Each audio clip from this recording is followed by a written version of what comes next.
చిరుధాన్యాలు, ప్రకృతి సహజంగా వచ్చిన ఫ్రూట్స్, ఫలములు, ఇక వాకింగ్ ఇవన్నీ చేస్తే అందరికీ ఆరోగ్యం దూరంగా ఉండొచ్చు అంటారు. అందరికీ ఆరోగ్యం వస్తుంది. ఇంకా ఎవరికన్నా జెనెటికల్గా ప్రాబ్లం ఉండి వాళ్ళకి ఏదన్నా వస్తే ఇప్పుడుండే హాస్పిటల్సే చాలా ఎక్కువ అనమాట. ఇంకా హాస్పిటల్ని పెంచి పోషిస్తా ఉన్నాము, ఇంకా డిమాండ్ ఉంది అంటే మానవాళి ఎనిక్కిపోతా ఉంది, మానవాళి చాలా డ్యామేజింగ్గా ఉంది అని అర్థం. సో ఎప్పుడు డాక్టర్ దగ్గరికి పోయే అవసరం లేకుండా ఉండే ఒక అద్భుతమైన ఆరోగ్యాన్ని సొసైటీకి అందించగలిగిన విధానం ఏదైతే ఉందో అది అల్టిమేట్గా మనుషులు నిలుపుతుంది. చివరిగా ఒకటే చెప్పండి సార్, చివరిగా ఒకటే ప్రశ్న. ఇప్పుడు మానవాళిని భయపెడుతుంది మధుమేహము. ఈ షుగర్ వ్యాధి అనేది చాలా పెద్ద వ్యాధిగా మారిపోయింది. ఇన్సులిన్ స్టేజ్కి వచ్చిన వాళ్ళు చాలామంది ఉన్నారు అన్నమాట. ఇన్సులిన్ లేకపోతే కష్టం అన్నట్టు, రోజు ఇన్సులిన్ తీసుకోవాలి. అలాంటి వారు ఎలాంటి ఆహారం తీసుకోవాలి? ఇక ఈ ఒబేసిటీ ఎక్కువైపోయారు, ఈ బెల్లి అనేది ఎక్కువైపోయింది. ఆ ఒబేసిటీ తగ్గాలంటే ఎలాంటి ఆహారం తీసుకోవాలి? ఈ రెండు సస్టైన్ రిలీజ్ ఆఫ్ గ్లూకోజ్ అంటే గ్లూకోజ్ని 5 గ్రాములు ఎప్పుడు బాడీలో ఉండేట్లుగా చూసుకునే విధానము ఏదైనా పర్వాలేదు. అది అంటే మనం 4 ఇడ్లీ వడ ఒక కాఫీ తాగితే 80 నుంచి 100 గ్రాములు గ్లూకోజ్ ఒకేసారి వచ్చి పడితే 5 గ్రాములు వాడుకొని ఇంక 75 గ్రాములని బాడీ ఎత్తిపెట్టుకొని పొట్టలో పెట్టి ఏడబెట్టి ఆడబెట్టి అట్లా చేస్తుందో అట్లా లేకుండా సిరిధాన్యాలను తింటూ బాగా లిఫ్ట్లు ఎక్కకుండా మెటికలు ఎక్కకుండా పొద్దున్నే అరగంట గంట నడవాల, మధ్యలో కూడా వీలైనంత నడుస్తూనే ఉండాలి. అట్లా చేసుకుంటూ ఈ హై పీచు పదార్థం ఉండే ఫుడ్ను తిని ఎక్కువ గంటలు మనము ఫుడ్ జోలికి పోకుండా మధ్యలో మిన్సింగ్ ఏమి చేయకుండా ఉంటే అందరికీ షుగర్ రివర్స్ అవుతాయి. చాలామందికి రివర్స్ అయినది. మా గ్రూప్స్లో కూడా చాలామంది దాని నుంచి బయటపడినారు. చిన్నగా వాళ్ళు జీవన విధానం మార్చుకొని వాళ్ళే మారేది కాకుండా ఇంకా చాలామందిని మార్చేదాన్ని కూడా ట్రై చేస్తూ ఉంటారు. సో అందరికీ పాసిబుల్ ఈ సిరిధాన్యాలను తింటూ వాటితో పాటు జొన్నలు సద్దలు కూడా సగం రోజులు సిరిధాన్యాలను, సగం రోజుల్లో రాగులు. మీ లోకల్గా ఏ ఫుడ్ అయితే, మాకు రాయలసీమలో చిత్తూరు జిల్లాలో రాగులు ఎక్కువ. సో ఒకరోజు సిరిధాన్యం, ఇంకో రోజు రాగులు, ఇంకో సిరిధాన్యం, ఇంకో రోజు రాగులు, అట్లా సగం రోజు రాగులు, సగం రోజు సిరిధాన్యాలు తింటా ఉన్నాను నేను. ఎందుకంటే నేను పర్టికులర్గా ఎందుకు చూస్ చేసుకున్నానంటే నేను 82 నుంచి 74కి వచ్చేసాను వెయిట్. సో 74కి వచ్చాక నాకు కొంచెం వీక్నెస్ అనిపించింది. నేను మళ్ళీ వెయిట్ పెరగాలని అనుకున్నా. సో సిరిధాన్యాలతో కష్టంగా ఉండింది. ఫుల్గా తిన్నా కానీ వెయిట్ పెరగడం లేదు. అందుకని రాగులు మొదలుపెట్టినా మళ్ళీ 5 కిలోలు పెరిగి 80కి వచ్చిన. ఇప్పుడు బాగుంది కరెక్ట్గా. సో ఎవరు ఏం చెప్పినా, నేను చెప్పినా, ఎవరు చెప్పినా మనం కూడా ఆలోచించి ఒబెసిటీ ప్రాబ్లం ఉండే వాళ్ళకి ఓన్లీ సిరిధాన్యాలతో ఏమీ ఇష్యూస్ లేకుండా బాగుంటే సిరిధాన్యాలనే తింటూ చిన్నగా ఇన్సులిన్ తగ్గించుకుంటా మళ్ళీ ట్యాబ్లెట్ కూడా కొంచెం తగ్గించుకుంటా 6 మంత్స్ గ్యాప్లో దాని నుంచి షుగర్ నుంచి డయాబెటీస్ నుంచి పూర్తిగా బయటపడి జీవన విధానం మార్చుకుంటే అందరికీ ఇది పాసిబుల్. ఏ జబ్బు అని కాదు. ఎట్లయితే ఇంతమంది మనం అనుకునేట్లు మంచి పేడరు లేసి గొర్రెలు లేస్తే చెట్లు ఆరోగ్యంగా ఉంటాయో, రైట్ ఫుడ్ వేస్తే అన్ని ప్రాబ్లమ్స్ని ఎట్లా సాల్వ్ చేసుకోవాలనే గొప్ప ఇంటెలిజెన్స్ మన బాడీకి ఉంది. దాన్ని అలో చేస్తే ఇంటిల్లిపాది ఆరోగ్యంగా, ఆనందంగా, హ్యాపీగా, సంతోషంగా, ఫిజికల్గా, సైకలాజికల్గా చాలా హ్యాపీగా, సంతోషంగా ఉంటారు. ఇంకొక చిన్న విషయం సార్, పురిటి బిడ్డలు ఉంటారు కదా, అంటే తల్లిపాలే శ్రేయస్కరం వాళ్ళకి.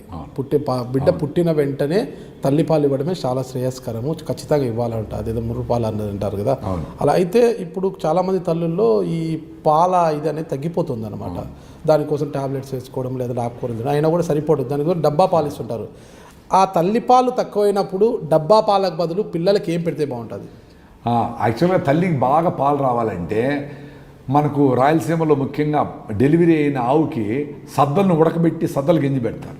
సో సద్దలు తింటే ఆటోమేటిక్గా పాలు ఎక్కువైతాయి. తల్లులందరూ సజ్జ గెంజి తాగండి. మీకు వేరే అన్నమో సద్ద సంగటో సద్ద రొట్టె చేసుకుని ఓపిక లేకపోతే హ్యాపీగా సజ్జ గెంజి పొద్దున 2 గ్లాసులు, మధ్యాహ్నం 2 గ్లాసులు, సాయంత్రం 2 గ్లాసులు మీ ఫుడ్తో పాటు సద్దలతో ఆటోమేటిక్గా పాలు ఇంప్రూవ్ అవుతాయి. ఒక వారం సజ్జలు, ఒక వారం రాగులు తాగితే కాల్షియము, ఐరన్, దాంట్లో బెల్లం వేసుకుంటే మినరల్స్ అన్నీ ఫుల్గా వచ్చేస్తాయి. అంటే ఒక వారము బెల్లము, తాటి బెల్లం వేసిన సజ్జగింజి, ఇంకో వారం తాటి బెల్లం వేసిన రాగి గింజి, దాంతోపాటు సీజనల్ ఫ్రూట్స్, ఒకరోజు నువ్వుల లడ్డు, ఇంకో రోజు వేరుశనగ గింజలు బెల్లము, ఇంకో రోజు పచ్చి కొబ్బరి బెల్లము, ఇట్లా 3 రోజులు మార్చుకుంటా, ఒక రోజు మార్చుకుంటా పోతే ఆటోమేటిక్గా 2 నుంచి 3% హిమోగ్లోబిన్ పెరుగుతుంది, పాల ఉత్పత్తి అయితే అది బాగుంటుంది. మరీ తగ్గిపోతే పాలు రాకుండా ఉండే పరిస్థితుల్లో నువ్వుల పాలు, కుసుమల పాలు ఇలాంటివి, అంటే కుసుమలు అంటే తెల్ల కుసుమలు అంటారు, సాఫ్లవర్ అంటాం, కర్డీ అంటారు హిందీలో. దీన్ని సఫోలా అనే బ్రాండ్ కూడా ఉంది. సో ఆ తెల్ల కుసుమల్లో రాత్రి నానబెట్టి దాన్ని రుబ్బితే తెల్లగా పాలు వస్తాయి. అంటే 100 గ్రాములు రుబ్బితే ఒక 750 ml పాలల్లో మనము ఆవు పెరుగుతో తోడు పెడితే దాంట్లో లాక్టోబాసిల్లస్ అనే బ్యాక్టీరియా అభివృద్ధి చెందుతుంది. అది గట్ బ్యాక్టీరియా అన్నమాట, ప్రోబయాటిక్స్ అంటాం. సో దాన్ని 2 స్పూన్లు 3 స్పూన్లు తాగిపిస్తే చిన్నపిల్లలకి మంచి పొట్టలో అంతా మంచి బ్యాక్టీరియా ఉండి చెడ్డ బ్యాక్టీరియా ఏదన్నా పోతే వాడి మోషన్ రాకుండా వాటిని ఈ బ్యాక్టీరియా చంపుతాయి. ప్రోబయాటిక్స్ అంటాం. అంటే యాంటీబయాటిక్ అంటే బాంబే వేసినట్టు, అంటే ఏ బ్యాక్టీరియా చంపేసేది యాంటీబయాటిక్. సో మన పిల్లలకి యాంటీబయాటిక్ ఇచ్చామంటే వాడికి ఎప్పుడు జబ్బులు ఉంటాయి ఇట్లే. సో యాంటీబయాటిక్ అనేది అల్టిమేట్, ఇంకా వీడు కాదు వీడికి చాలా కష్టంగా ఉంది అయినా పోతాడేమో అనుకుంటే తప్ప యాంటీబయాటిక్ వాడకూడదు. ఇప్పుడు చిన్న చిన్న జబ్బుల కింద యాంటీబయాటిక్ వేస్తాను. సో యాంటీబాడీస్ అంటే నీ ఓన్ బాడీ మీద నువ్వు ఫైట్ చేపిస్తావు. అట్లా లేకుండా కుసుములు పాలు చేసుకోవచ్చు. సజ్జలతో నానబెట్టి సజ్జలు రుబ్బితే పాలులాగా వస్తాయి. 100 గ్రాములు రుబ్బితే 1/2 లీటర్, చిక్క కావాలంటే 1/2 లీటరు లేదు ఇంకొంచెం పోసుకొని పాలు అట్లే అయినా దాంట్లో బెల్లం వేసి తాగిపించవచ్చు. లేదు దాన్ని తోడుపెట్టి మామూలుగా పెరుగులాగా గట్టికి కాదు కానీ లాక్టోబాసిల్లస్ పెరుగులాగా అంటే దాంట్లో లాక్టిక్ యాసిడ్ బ్యాక్టీరియా డెవలప్ అవుతుంది. దాన్ని పెద్దోళ్ళు అయితే ఒక అన్నంలో వేసుకొని తిన్నారనుకో సూపర్గా ఉంటుంది. కడుపు మంటలు, కడుపు అసిడిటీలు, అల్సర్లు అన్నీ పోతాయి. ఇరిటబుల్ బౌల్ సిండ్రోము, ఇరిటేషను, ఫ్రీక్వెంట్గా మోషన్ వేడి అన్నీ సర్దుకునేస్తాయి. సో కుసుమ పాలు, సజ్జల పాలు, జొన్నల పాలు, నువ్వుల పాలు, వేరుశనగ గింజల పాలు ఇవన్నీ వారం వారం మార్చి తీసుకోవచ్చు. మా ప్రకృతి వనం గ్రూప్లో ఉండే 8,000 మంది సభ్యులు చాలామంది ఇది పాటిస్తున్నారు. దాంట్లో కూడా వాళ్ళు మహిళలు వాళ్ళందరూ రకరకాలుగా ఈ సిరిధాన్యాలతో ఆహారాలు ఇవన్నీ చేసి గ్రూప్లో కూడా పెడతా ఉండరు. అందరికీ ఆరోగ్యం బాగుంది. సో ఈ ఆరోగ్యం అనేది me I dream news channel ద్వారా ప్రతి ఒక్కరికి ఈజీగా అట్లా అందించేద్దాం. మనకేమి కమర్షియల్గా మనకు మందుల షాపులో ఇదో అదో ఏమీ లేవు.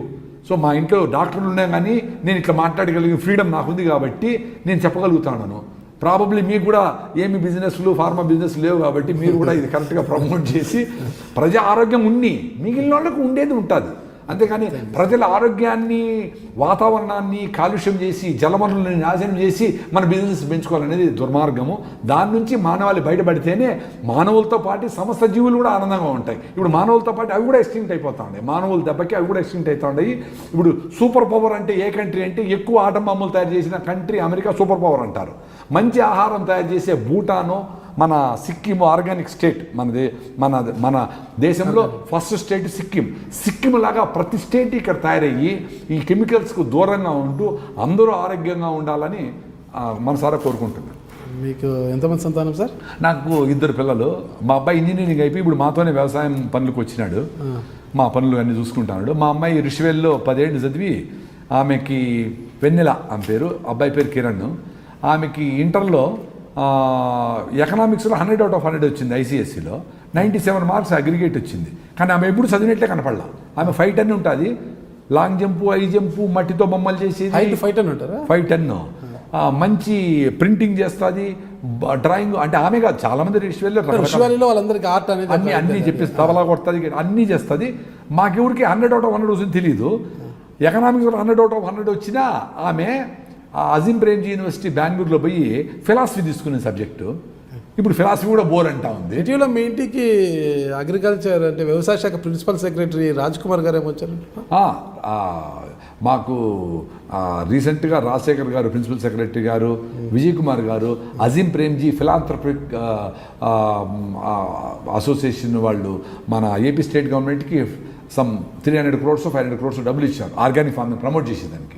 వాళ్ళందరూ లాస్ట్ వీక్ వచ్చి ఆ రోజంతా అక్కడే కూర్చొని రివ్యూ అంతా చూసుకొని పోయినారు. అంటే ఒక్క ప్రకృతిలోనే కాకుండా ప్రతి విలేజ్లోన ఈ ఆర్గానిక్ ఫార్మింగ్ చేసి నేచర్ దగ్గరుండి చదువుకోకపోయినా వాళ్ళందరూ ఈ విధానాలని ఆచరించి ప్రకృతిని, పర్యావరణాన్ని దగ్గరగా ఉందామనుకుని చాలా ఇంపార్టెంట్. సుభాష్ పాలేకర్ గారు స్ఫూర్తితో మీరు అదంతా సాధించాలని అంటుంటారు మీరు. అవును, 2009లో నేను సుభాష్ పాలేకర్ గారి మీటింగ్లో 70 గంటలు కూర్చున్నా. ఒక రోజుకి 10 గంటలు 7 రోజులు.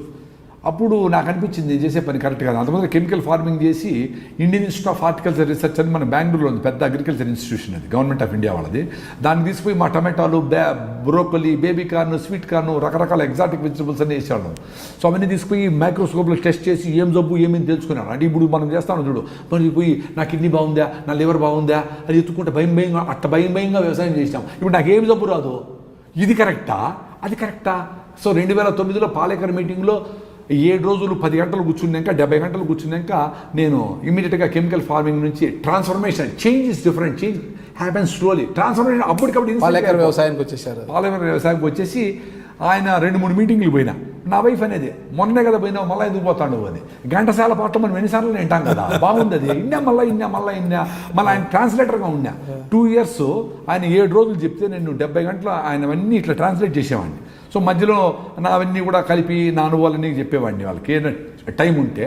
సో అట్లా నేను మన ఆంధ్ర రాష్ట్రం, తెలుగు మాట్లాడే రాష్ట్రాల్లో పాలేకర్ టైం నుంచి కూడా ఈ ఆర్గానిక్ ఫార్మింగ్, న్యాచురల్ ఫార్మింగ్ మీద చేసేవాడిని.